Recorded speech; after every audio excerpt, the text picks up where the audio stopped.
Hello everyone and welcome back to my channel.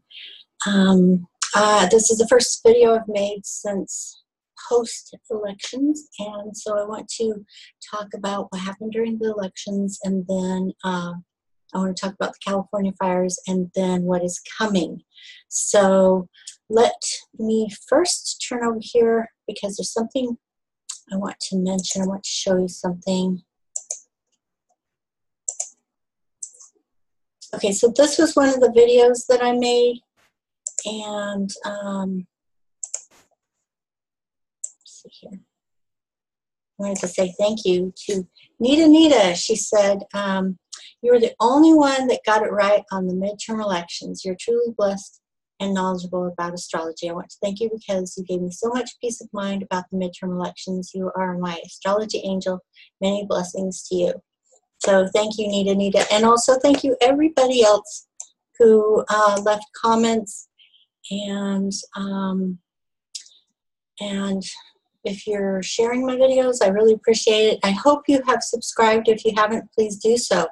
And also just want to give you a heads up that I am available for private astrology readings, so if you're interested in getting one, you can check the link below to my website and it'll take you to my astrology page. So having gotten that out of the way, let's go on and look at a couple more things that I want to talk about. So I'm going to go to the first chart now.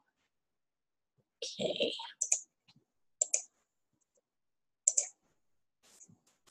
All right, so this is, oh, first let me say that, okay, we did have a blue wave.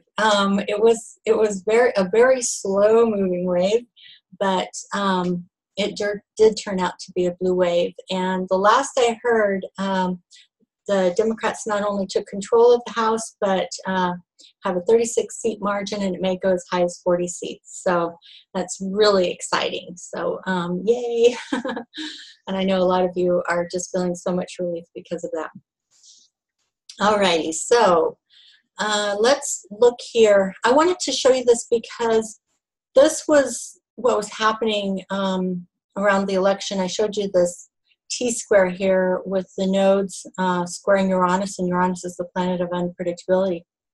And that the North Node was also going to conjoin Uranus in this chart. It's the U.S. constitutional signing chart. And I was only looking at the elections, but what I said about this T-square with Uranus was that there would be a lot of karmic stuff coming up, and a lot of it would be very unpredictable and shocking and surprising and all of that. Well, as it turned out, as we all know, there was a lot of violence leading up to the elections, and those were hate crimes that were committed. And so that was very, very sad statement about the state of our country. But I was so glad that we didn't have any violence on election day. So that was a blessing. But what I wanted to point out here is that this actually coincides with the fires that occurred in California right after the elections. And so the reason why I think this is interesting is not only because of the fact that Uranus is making an exact conjunction, I mean, the North Node is making an exact conjunction to Uranus, which I knew was going to happen around the time of the election. So all the predictions that I made were related to the elections.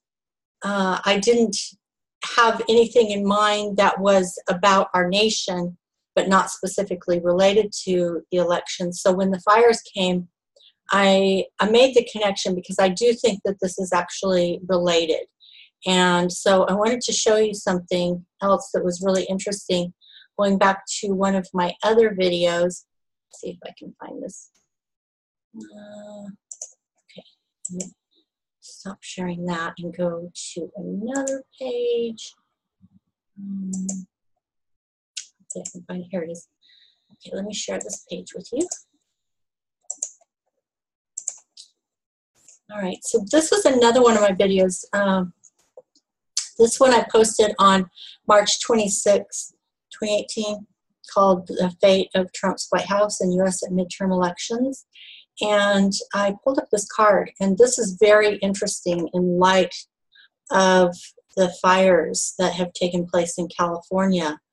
And I was only talking about like an interpretation that was related to the spiritual side of things, to our psyche as a nation and our emotions and our psyche, and how much there's so much anger.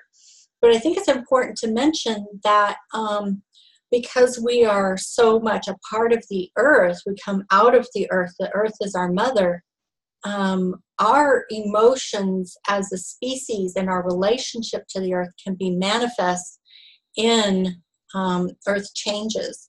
And so I had remembered that I did pull up this card when I was talking about that time moving into the elections and the days following the elections. So the fact that there was a fire, actually there were two massive fires in California, and I think that this is actually speaking to that. So that was pretty shocking when I made that connection.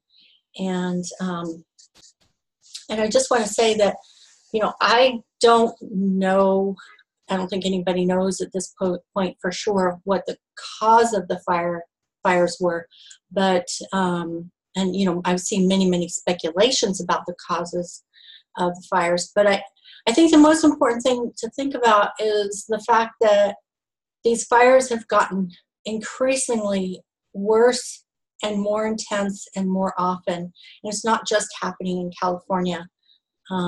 It's happening in many places, but I think it's just California is getting hardest hit, and it's the global climate change that is making it so much more intense because of the fact that the earth is getting dried out in certain places. It's hotter.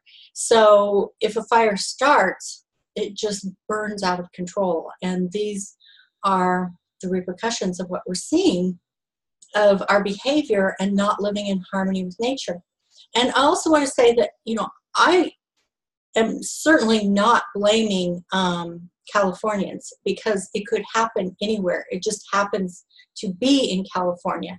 And I think part of that is because of the fact that it can get very dry and hot there. And so they're experiencing the repercussions of all of us as a whole human species not living in harmony with our planet Earth. And I think that's the karmic message. And I certainly don't want to blame the victims. I mean, I'm sure that all of them who lost their homes and lost loved ones are suffering tremendously. And I feel immense compassion for them. And I think anyone who blames, you know, people in California, I've seen some say that it's God's retribution against them, and or that because they're Democrats. But the fact is, we don't know of the people who were hardest hit by the fire. We have no idea what their politics are. So to make those kinds of statements, I think is evil in itself. And I'm just horrified that people would even say those kinds of things. So yeah, I just want to give a moment to just a moment for the people who suffered in that fire, in both of those fires, and all the fires that have been occurring, and to bring our awareness back to the fact that we really do need to start living more in harmony with nature. I think we're going to see more and more of these kinds of tragedies because of the fact that we're not living in harmony with nature.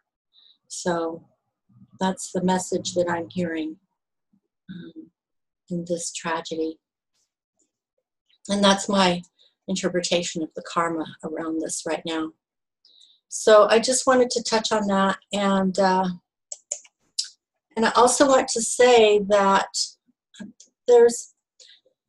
before I go on to the chart for early January 2019, which relates to when the new Congress will be in session and how that's going to impact Donald Trump, I really want to talk a little bit more about this issue of living in harmony with nature, because we all have to make decisions as individuals. We all have a karma in this, and we have to make decisions as a nation, especially now that we have elected officials that will create a new Congress in early January, and we as a nation and as individuals need to be thinking about what direction we want to be moving in, because we're living in a way that is unsustainable. It is literally unsustainable for the planet and for our economy.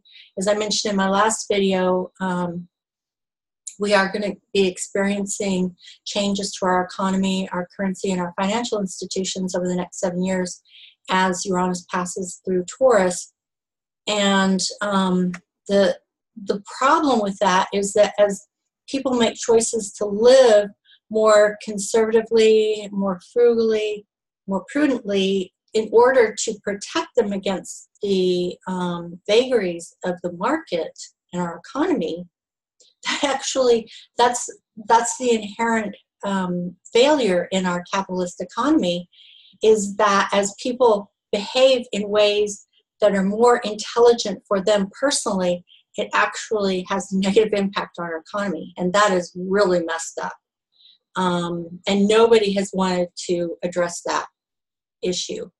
And so I think, unfortunately, with Uranus moving through Taurus over the next 7 years, we are going to be forced to face those issues, not just in terms of our economy and our finances, but also in terms of our relationship with the earth, because of the fact that we're living unsustainably on our planet, and we're pushing the carrying capacity of our planet. That's why I put up that video about the mouse utopia, because I think that's one of the reasons for the increase in violence that we're seeing.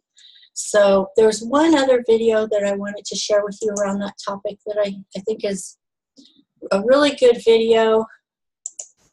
Go here and find this. Okay.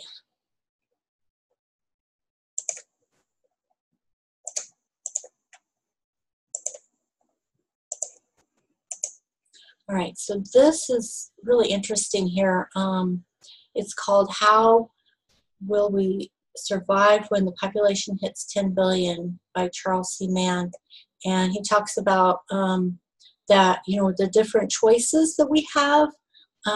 One is to trust in a technological solution, which he says is a little bit too Pollyanna, because then we just sit back and just say, oh, it'll be fine. The scientists will figure it out, and we're not going to take responsibility. We're just going to think that they're going to be able to take care of us. Have they so far? I don't know. So I would not put all my eggs in that basket. He says the other option is to try to live more in harmony with the planet. And I think that makes the most sense for us as individuals, because it's something we can actually do. We can choose to use less energy, less electricity, drive less, consume less. And these make sense for us both as individuals and as a planet, as a species. So, and plus it's things that we can do as individuals. So I think that's a good choice to make. And maybe, technology will come along and help, but we can't just assume that that's going to happen. He said the third option is to do absolutely nothing and just let ourselves go extinct. So that's a pretty depressing option. So I'm hoping we won't choose that option. But unfortunately, we are reaching the carrying capacity of our planet. And I think that a lot of things are going to be coming over the next 2 to 7 years, which I'm going to be showing you the charts for that. Not necessarily today, but over time I'll be showing you more and more charts for those things. We will begin to see these things coming to the fore in a way that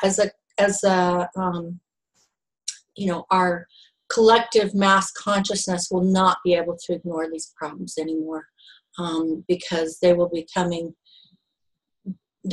impacting us in such intense and profound ways that only someone who is, has the mentality of, 6-month-old, because even my daughter at 2 years old was pretty darn smart. She had common sense even at 2 years old. So I don't want to say that we only people who have a mentality of a 2-year-old, because I think even 2-year-olds can be pretty smart sometimes. So you know, but we just won't be able to ignore it anymore. It's going to become so intense and so profound.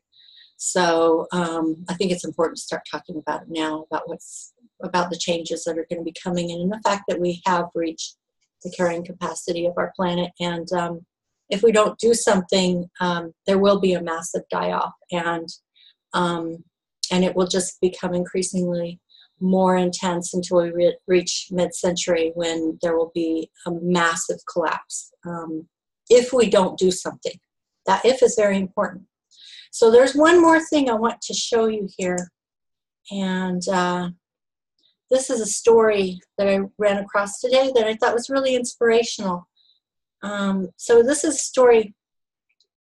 It's how a 6-year-old survived being lost in the woods. There's a little boy who got lost in the woods when he was 6 years old, and this talks about his journey. And this was the most important paragraph, where he said, Cody believes that he was changed by getting lost. Over the course of your life, you push through a lot of physical barriers, he says. As you grow older, your first coach helps you break through barriers, and maybe in the military you learn to push through barriers, or maybe in your first hard job. As a little kid, I had this opportunity to be tested and learn that there really aren't any barriers. I think a lot of people figure that out. They just might not figure it out at 6. And so I thought, that's a really important message, that there really are no barriers.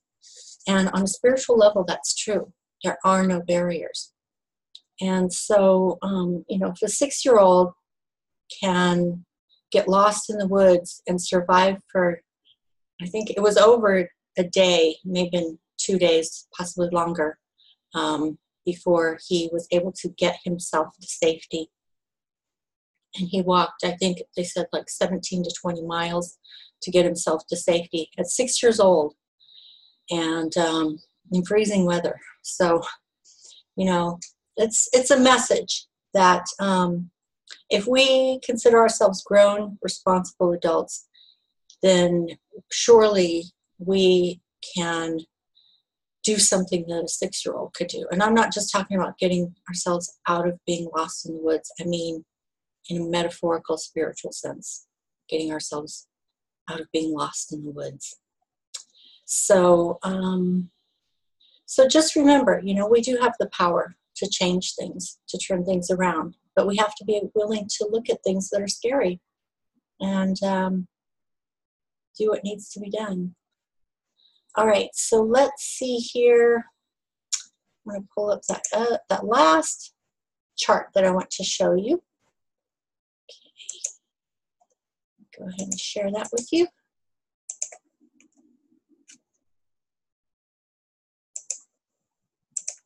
Alrighty, so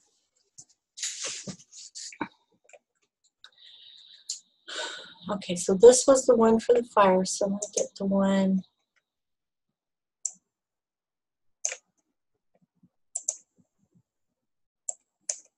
Pull up Donald Trump. And first thing I wanted to show you was the one where I had talked about one of my other videos. Sorry, let me get this up.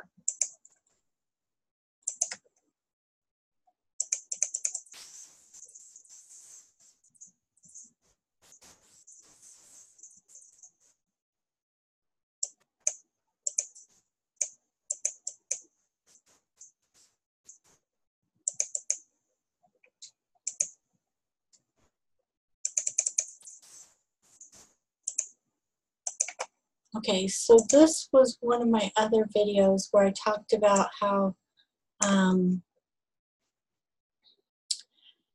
Donald Trump was going to experience the square of Saturn to his Neptune, and this was a splash of harsh, cold reality on him, and the moon makes that even more intense. And this was about the time he was going to France for the World War I memorial. And he looked pretty unhappy. There was another video that I don't have that one up, or do I? Yes, I do. There he is. See, he looks pretty unhappy. And then he decided that he didn't want to mess up his hair, so he just decided not to go to any more of the events. All right, so okay, so that was Saturn on his Neptune. And now I'm going to show you the next most interesting thing here.